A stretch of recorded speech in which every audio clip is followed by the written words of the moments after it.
Hello, my name is Ash, a counselor in training. This is my Relatable study podcast for individuals who need help studying for their NCE, CPCE, and other related counseling exams.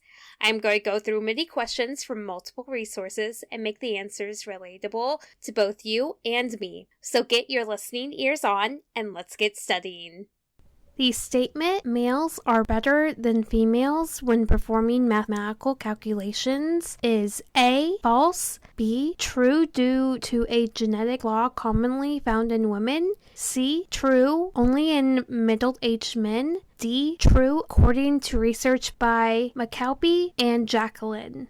The answer is D. Males are better than females when performing mathematical calculations is true according to research by McAlpey and Jacqueline. I would personally recommend looking into what they have researched in regards to different gender studies. Current research, however, states that despite the large number of factors linked to gender gaps, there is no single factor that has been significant to explain well-documented differences between males and females. That is coming from an article which is examining gender differences in written assessments, tasks in biology, a case study of evolutionary explanations, and that came out in October of 2017. Do your own research on this one. You would find more than what I am able to provide.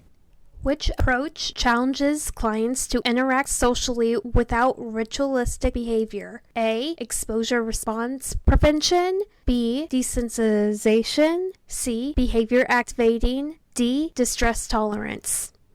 The answer is A, exposure response prevention. It is similar to someone being afraid of elevators. You can look at an elevator via picture, and then you could be in front of one, and then you could press the up button, then you get in it, and then you go up, you get out, so on and so forth. There are steps to do for individuals who want to interact socially with any kind of ritualistic behavior, like pulling their hair, tugging at their clothes, wringing their hands. The exposure response prevention has steps in place to help remove that behavior. What is reliability?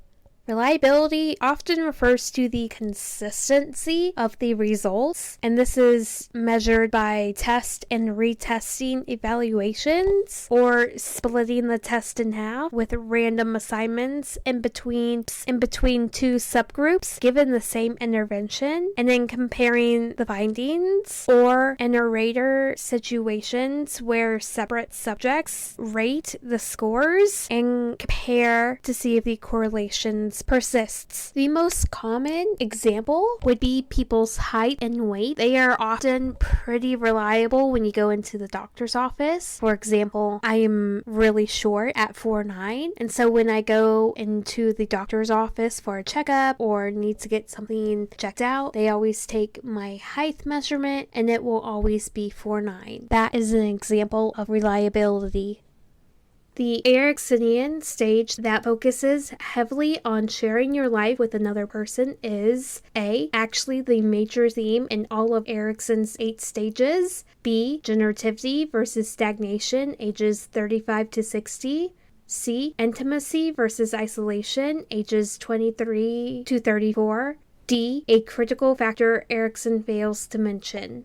The answer is C, intimacy versus isolation, ages 23 to 34. At this stage in your life, you are looking for a partner to share your life with, or you are self-isolating for any means. This does fluctuate just a little bit depending on the person, and that is okay, but relatively the age range of 23 to 34 is what Erickson has decided that age range to be. So the Erickson stage that focuses heavily on sharing your life with another person is intimacy versus isolation, ages 23 to 34.